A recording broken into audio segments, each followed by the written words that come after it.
दोस्तों ज्योग्राफी का आपका एक 5 नंबर का एक इंपॉर्टेंट क्वेश्चन है कि भारत के प्रमुख प्राकृतिक वनस्पतियों का संक्षिप्त वर्णन करें। भारत के प्रमुख प्राकृतिक वनस्पतियों का संक्षिप्त वर्णन करें। ठीक है, जिस तरह से आपने छठा में, सातवां, आठवां, नौवां, 10वां में पढ़ा होगा इस क्वेश्चन को कि भारत के प्रमुख प्राकृतिक वनस्पति कौन कौन से हैं, उसी तरह से ये क्वेश्चन 5 नंबर में आपके ग्रेजुएशन में भी पूछा जाता है और बार बार पूछा जाता है। 5 नंबर के लिए क्वेश्चन बार बार पूछा जाता है।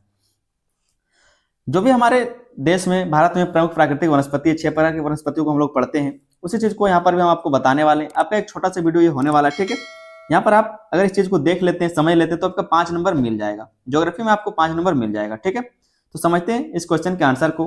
इससे पहले दोस्तों, अगर आप लोग चैनल पर नए हैं तो आप लोग चैनल को सब्सक्राइब जरूर कर ले, क्योंकि सिर्फ यही क्वेश्चन नहीं, हम और भी इंपॉर्टेंट क्वेश्चन बताएंगे, साथ में आपको पीडीएफ मिलेगा। ठीक है, सभी चीजों को पाने के लिए और डिटेल में आप जो भी आपका माइनर पेपर है, सेक पेपर है, एसी पेपर है, उन सब चीजों को और पढ़ने के लिए आप लोग चैनल को सब्सक्राइब जरूर कर ले, ताकि आने वाले जो भी सब्जेक्ट हैं, आने वाले जो भी आपके सेमेस्टर हैं, वहां पर आप बेहतर तरीके से तैयारी कर सके। अगर आपको वीडियो पसंद आता है तो वीडियो पर एक लाइक जरूर कर दे, और वीडियो पर अभी हाइप का है सिस्टम, तो आप वीडियो को हाइप भी जरूर करें, अपने दोस्तों में इसको शेयर जरूर कर दीजिए। ठीक है, वीडियो को शेयर भी जरूर कर दीजिए। चलिए समझते हैं इस क्वेश्चन के आंसर को। कहा जा रहा है कि भारत का भौगोलिक विस्तार उत्तर में हिमालय से लेकर दक्षिण में हिंद महासागर तक फैला हुआ है। भारत का जो भौगोलिक विस्तार है वो कहां से, उत्तर में हिमालय से लेकर के दक्षिण में हिंद महासागर तक फैला हुआ है। ठीक है, आपको पता है ये बात। ऐसे करके हमारा भारत है, और ये हमारा दक्षिण भाग हो गया, ये हमारा उत्तर भाग हो गया। ठीक है, इसमें कहा जा रहा है कि इसके कारण, जिसके कारण यहाँ जलवायु, तापमान, मिट्टी और वर्षा में अत्यधिक विविधता पाई जाती है। जिसके कारण यहाँ पर क्या है, तो जलवायु में, तापमान में, मिट्टी, वर्षा, इन सभी चीजों में अत्यधिक विविधता पाई जाती है।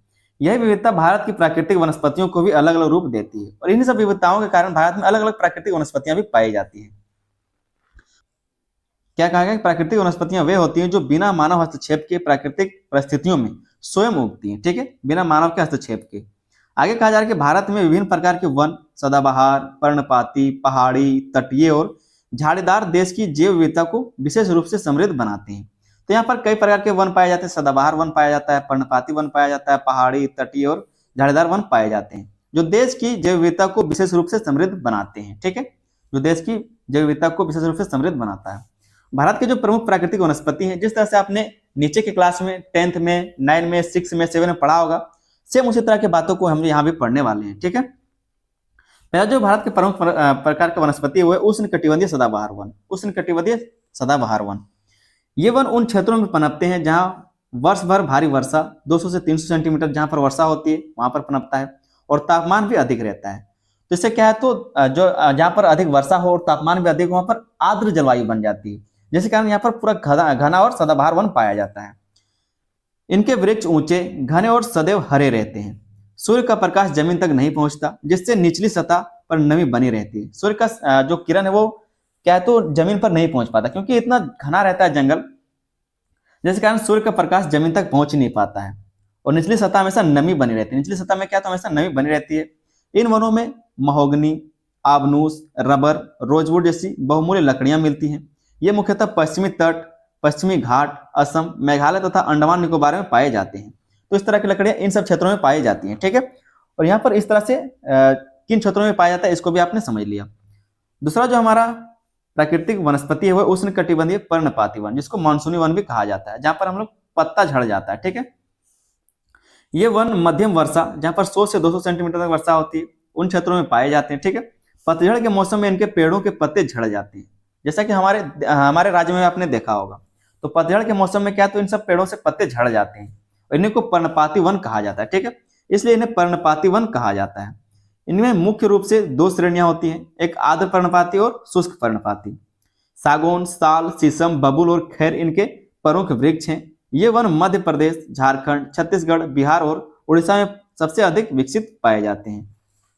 इन सब राज्यों में इस प्रकार के वन को देखा जाता है। आप अपने आसपास भी देखते होंगे, जो बांस हो या फिर जो शीशम का पेड़ है, ठीक है, या फिर जो भी आपके आसपास में पेड़ होंगे, सीमर का, जामुन का पेड़, जामुन का पेड़, ठीक है, बहुत सारे पेड़ हैं।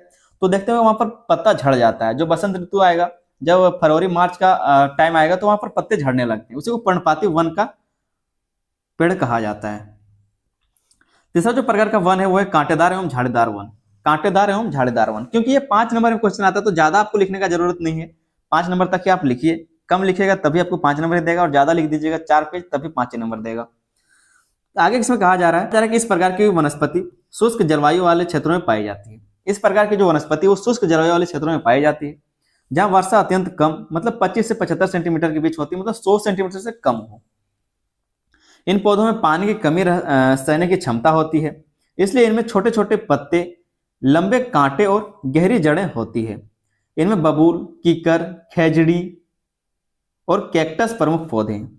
यह वनस्पति राजस्थान, गुजरात, दक्षिण हरियाणा और पंजाब के शुष्क क्षेत्रों में पाई जाती है। ठीक है, तो ये सारे क्षेत्र में इन सब पेड़ों का विकास होता है, क्योंकि यहाँ पर जो पत्ते हो उन्हें पानी नहीं मिलता, क्योंकि इन सब क्षेत्रों में पाए जाने वाले जो पेड़ हैं वहां पर पानी की कमी होता है, जिसके कारण उनके पत्ते जो वो कांटे में बदल जाते हैं। ठीक है, और उन्हें कांटों में पानी कम लगता है, इसके कारण वो कांटों में बदल जाते हैं, इसीलिए वहां पर कांटेदार या फिर झाड़ीदार वन पाए जाते हैं। चौथा जो हमारा वन है वो है पर्णपाती वनस्पति। पर्णपाती वनस्पति भारत के पर्वतीय क्षेत्रों में वनस्पति ऊंचाई के अनुसार बदलती रहती है। भारत का जो पर्वतीय क्षेत्र वहां पर वनस्पति ऊंचाई के अनुसार बदलती रहती है। ठीक है, लगभग 1500 मीटर तक उपोष्ण कटिबंधीय वन पाए जाते हैं। 1500 मीटर तक क्या है तो उपोष्ण कटिबंधीय वन पाए जाएंगे, जिनमें साल और चीड़ प्रमुख हैं। वहीं पर आप देखेंगे 1500 से 3000 मीटर के बीच शीतोष्ण वनों का विस्तार होता है, जिनमें देवदार, फर, ओक और चीड़ के पेड़ पाए मिलते हैं। ठीक है, तो ऊंचाई के साथ साथ वनस्पतियों का भी रूप बदलता जाता है, वनस्पति का प्रकार भी बदलने जाता है। 3000 मीटर से ऊपर की ऊंचाइयों पर अल्पाइन घास, कई और बोनी झाड़ियां मिलती हैं। यह वनस्पति हिमालय, नीलगिरी और पूर्वोत्तर पर्वतीय क्षेत्रों में देखी जाती है। जैसे जैसे ऊंचाई बढ़ेगा वहां पर ठंडी भी बढ़ेगा, जिसके कारण वहां पर घास का रूप लेते जाएगा। ठीक है, धीरे धीरे क्या तो पेड़ों का जो हाइट है वो छोटा होता जाएगा, क्योंकि बर्फीले जमीन में ज्यादा पेड़ नहीं उग सकते हैं, तो इसके लिए ये सब कहा जा रहा है। पांचवा जो प्राकृतिक वनस्पति है वो है तटीय एवं दलदली वन। तटीय एवं दलदली वन, ये वन तटीय एवं डेल्टा क्षेत्रों में पाए जाते हैं, जहां मिट्टी लवणीय तथा जल जमाव की स्थिति होती है। जहां पर मिट्टी क्या है तो लवणीय हो या फिर जल जमाव की स्थिति हो, जहां पर जल जमा रहता है। इन वनों के पेड़ों की जड़ें बाहर दिखाई देती है, और इनमें जो पेड़ के जड़ होते हैं वो बाहर दिखाई देते हैं, जिन्हें कहा जाता है। ठीक है, स्टिल्ट रूट कहा जाता है। सुंदरवन का सुंदरी वृक्ष भारत का सबसे प्रसिद्ध मैंग्रोव वन है। ये वन गोदावरी, कृष्णा, महानदी, कावेरी डेल्टा, कांडला तथा अंडमान निकोबार के तटीय क्षेत्रों में पाए जाते हैं। ठीक है, यहाँ पर मैंग्रोव वन का विस्तार होता है। जो दलदली या फिर जो तटीय क्षेत्र है वहां पर मैंग्रोव वन का विकास होता है, जिनकी जड़ें ऊपर रहती है और वो सुनामी से लोगों को बचाने का काम करता है। छठा जो प्रकार का प्राकृतिक वनस्पति वो शीतोष्ण घासभूमि एवं टुंड्रा वनस्पति। शीतोष्ण घासभूमि एवं टुंड्रा वनस्पति भारत के अत्यंत ऊंचे हिमालय क्षेत्रों में तापमान बहुत कम होने के कारण केवल घास, काई, लाइकेन तथा बोनी झाड़ियां पाई जाती हैं। भारत के अत्यंत ऊंचे हिमालय में क्षेत्रों में जो है, जहां पर ऊंचाई ज्यादा है, तापमान कम होने के कारण वहां पर क्या है तो घास पाया जाता है, काई, लाइकेन और बोनी झाड़ियां पाई जाती हैं। यह वनस्पति मुख्यतः लद्दाख, काराकोरम, जोजिला तथा तिब्बत सीमा के आसपास क्षेत्रों में पाई जाती है। यहाँ बड़े पेड़ नहीं मिलते, क्योंकि अत्यधिक ठंड वृक्ष विकास को रोकती है, क्योंकि अधिक ठंडा के कारण वहां पर वृक्ष का विकास होता ही नहीं है। ठीक है, तो इस तरह से आप 6 प्रमुख जो प्राकृतिक वनस्पति हमारे देश की उसको आप समझ सकते हैं। क्योंकि ये 5 नंबर क्वेश्चन आता है, हम आपको बार बार बोल रहे तो ज्यादा लिखने का जरूरत नहीं था। निष्कर्ष को समझ लेते हैं। कहा जा रहा है कि भारत की प्राकृतिक वनस्पतियां जलवायु, ऊंचाई और वर्षा की विविधता के कारण अत्यंत समृद्ध हैं।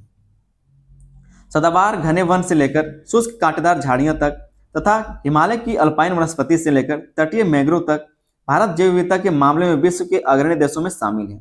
ये वनस्पतियां न केवल पर्यावरणीय संतुलन बनाए रखती हैं, बल्कि भारत की जलवायु, मृदा संरक्षण और वन्य जीवों के संरक्षण में भी महत्वपूर्ण भूमिका निभाती है।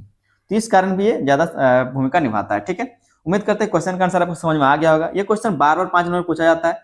अगर अभी तक आप वीडियो को देखे हैं तो ये क्वेश्चन आएगा और 5 नंबर आपका कहीं नहीं जाएगा। 5 नंबर आप आराम से ला सकते हैं। ठीक है, वीडियो पसंद आया तो वीडियो पर एक लाइक जरूर कर दे और अपने दोस्तों में इसको ज्यादा से ज्यादा शेयर कर दीजिए, और वीडियो को हाइप करना ना भूलें, वीडियो को हाइप भी जरूर करें।